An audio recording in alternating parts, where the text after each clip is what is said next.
જય શ્રી કૃષ્ણ મિત્રો, કેમ છો બધા? મજામાં? તમે બધા મજામાં હશો ને અમે પણ બધા મજામાં છીએ. તો અત્યારે તો અમે લોકો ગામડે છીએ અને ગામડે જો રાતનું ભોજનની તૈયારી થઈ ગઈ છે અમારે તો.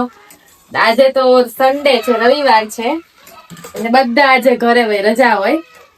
અને અહીંયા ગામડામાં અમારે કઈ રજા જેવું હોય નહીં, પણ મસ્ત મસ્ત આજે તો સાબુદાણાની ખીચડીનો બનાવવાનો ખાવાનો જે શોખ થયો એટલે ઉપવાસ વગર અમે તો સાબુદાણાની ખીચડી આજે બનાવી નાખી છે. તો તમે જોઈ શકો છો એકદમ મસ્ત છુટ્ટી છુટ્ટી આપણી સાબુદાણાની ખીચડી થઈ ગઈ છે. જો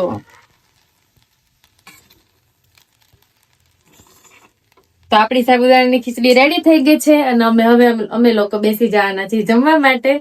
અને આજે પાછો લાઈવ વિડીયો અમે જે ચાલુ કર્યા છે ક્રીનાવરિયામાં, હું રોજ લાઈવ થાવ છું હવે, તો તમે લોકો જોજો. અને યુટ્યુબમાં લાઈવ થાવ છું. ઈ સાંજના ટાઈમે જયારે રસોઈનો ટાઈમ હોય 6-6:30 એ હું લાઈવ થાવ છું. અને અત્યારે તો જો નીમુને તે ફ્રેન્ડ ને ત્યાં વેલો છે દૂધીનો, એમાંથી ઈ લોકો દૂધી ઉતારીને લાવ્યા છે. તો દૂધી જાજી બધી છે. અમારે બે લોકો તો કઈ એટલી બધું શાક નથી ખાઈ શકવાના, તો અમે બનાવવાના છીએ હલવો. તો હલવો બનાવશું ત્યારે અમે લોકો લાઈવ થવાના છીએ. તો તમે લોકો પણ જોઈન થજો. અમારી કીનુ નીમુ કરીને ચેનલ છે, તો એમાં અમે યુટ્યુબમાં લાઈવ થવાના છીએ. તો તમે એમાં જોઈન કરજો. અમે 8:30 વાગે લાઈવ